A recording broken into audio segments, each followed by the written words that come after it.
Will Manchester United ever play like Ajax did under Erik Ten Hag? According to Ten Hag himself, no, never.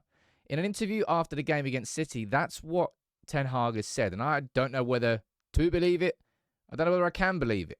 I want to run through what he said, and there's plenty I think that we need to discuss around the identity of Manchester United, Ten Hag's work so far at Man United, and also what I think he needs to do now, from this point onwards, if he is to have any sort of long-term future at Manchester United, because I think this pragmatic approach is only going to end one way for Ten Hag. I'm going to explain it all in this video. As I said, the reason I was so excited about Ten Hag coming into the club, it was obvious, right? We all saw the training patterns at Ajax. We all saw the passing drills. We all saw the work that United were doing in the preseason. And we all let ourselves think about the idea of Manchester United playing in that style. And it was massively exciting. It's what we all wanted to see. And it's why Manchester United went so aggressively after Frenkie de Jong last summer. He was that player that Ten Hag felt could come in and be the individual that helps transform that team. It's why we went after players like Martinez, went after players like Anthony, players that Ten Hag trusted to implement his system, that he understands, his philosophy from Ajax. Because when a manager comes into a club, the club changes. I expected Ten Hag to come to Manchester United and set a new modern image of Man United. Not to look backwards and say, what was the best thing United did? Playing direct transitional football. Okay, right. That's what I need to do. Just in the same way that Guardiola didn't go, well, he couldn't see much before he went in City anyway. But Guardiola went City with his own philosophies, principles, and moulded the club and the squad around those. Jurgen Klopp did the exact same thing at Liverpool. And that's what I was expecting from Erik Ten Hag at Manchester United. So to hear these quotes from Ten Hag are deeply concerning. This is what he said after the game against City. He was asked, when will you be able to play the same football with United that you showed with Ajax? He said, never. We will never play that football because those were different players. This is also not why I came here. We are playing different football than I showed at Ajax because I have to, because I can't play the same way.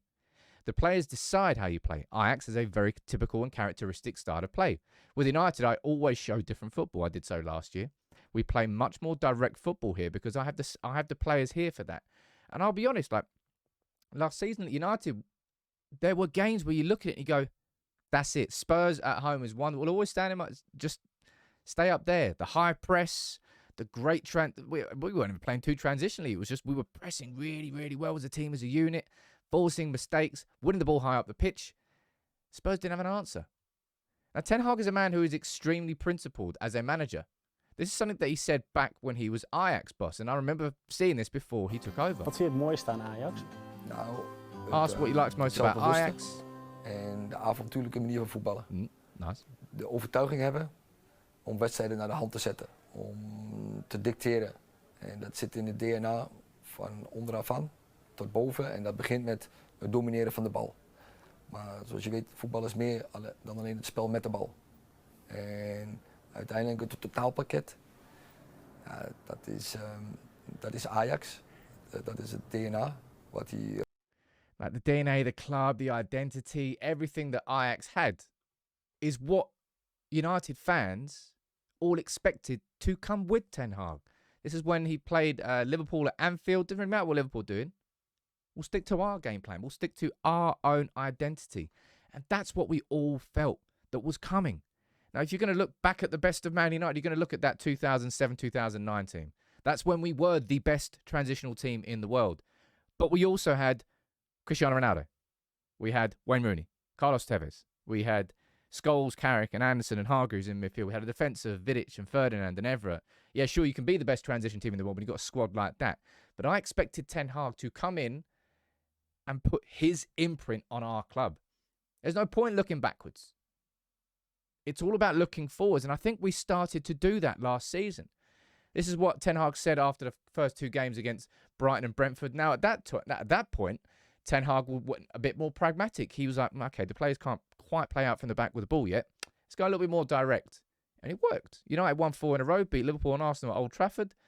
And then if you look at across the course of the season, from pre-season, we saw everything that Ten Hag was doing. It was about getting these players physically ready to play a system which requires a lot more intensity especially with the high press.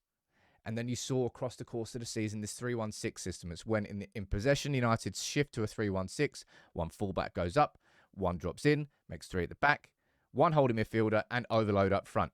That's how we went into the preseason as well. 3-1-6. And then you looked at Manchester United and what Ten Hag said, and he wanted to switch. This is where I think the philosophy and the concept of Ten Hag at United has altered a little bit. Remember, he said this in the preseason, all right? He said, we really looked into the history of United, and we really looked into the quality of the players. Then you can say, what do we want to be? We want to be the best transition team in the world. We want to surprise, to play dynamic football. We want to play with speed and play aggressive. That was what Ten Hag did. And that's why, in my opinion, if you take a look at how we played against Wolves with that system of one holding number 6 with 2 aggressive number 8s, that's why the signing of this lad here made sense, because it fit into that concept. Playing 2 aggressive number 8s, but then you saw, I mean, even that game there against Wolves and how we've been playing across the course of the whole season, that hasn't quite worked. Casemiro on his own doesn't fit, not physically capable of being that athlete that's required in that isolated, very intense role. And that's why Ten Hag across the course of this season, especially in these last few games, has become more pragmatic. Has switched away from any concept of being the best transition team in the world and being dynamic. It's sod that. There's floods everywhere. Just do what you can to win. Play 2 holding midfielders. Sit deep. Just try and find Haaland or Rashford up front. And we've snuck it with a 97th minute winner against Brentford and a 97th minute penalty save from Onana. And we just about beat Sheffield United 2-1. Same Sheffield United that were beaten 8-0 by Newcastle and got absolutely steamrolled at the weekend by Arsenal. This pragmatism from Ten Hag will get him sacked, in my opinion. All right? That's something that he has to change. Ten Hag has to go back to the reason that he was brought into Manchester United as manager in the first place. His own set of principles. His own identity. That's why I was excited. I'm sure that's why a lot of you were excited as well. Maybe you all had your different reasons, and maybe not all of you were excited. But the concept here that Manchester United will never play the Ajax style of football because he can't play the same way, because he can't have the same players. Well, when you look at who we've signed, right, let's go down here. Let's have a quick look. You've got, I think probably this is the biggest mistake that Manchester United have made. 85 million on Anthony was just, yeah, it's madness now. I'm fully in that camp with everybody. 70 million a lot for Haaland, but I think he suits this. Casemiro was a panic because Manchester United needed someone after we failed to sign Frankie de Jong. Mason Mount, I understood because it fit the concept of switching to being the best transitional team in the world. But Martinez absolutely fits that philosophy, the original philosophy of Ten Hag's Ajax. So does Onana. So does Eriksen. So does Amrabat. And then we've got a couple loan. The loans don't really matter. Well, I said that we just signed Amrabat. The majority of these players, you look at them and you go, yeah, I can understand that logic from the original concept of Ten Hag's style of play at Manchester United and what we were all expecting. Erik, man, sod this pragmatism. Absolutely bin this pragmatism off. If you want us to be the best transitional team in the world, then you go to play that again and you keep playing that until it works or you get sacked. One of the two. We can't just sit here. The pragmatism worked in the 3 games against Copenhagen, Sheffield United, and Brentford because it needed to. It was a needs must point of view. But going back to how excited I was then and how excited United fans were about this new look Manchester United team heading forward, just like, as I said, that's what Guardiola has done at City. Anybody who follows Guardiola at City will have to play a similar style to Guardiola. Anybody who follows Klopp at Liverpool, he will play a similar style to Klopp because they are now the modern images of those clubs. That's what I always wanted Ten Hag to do. And I think what he has to do if he's going to be a success. switching philosophies, concepts, identity. Well, we still don't have an identity because we have chopped and changed.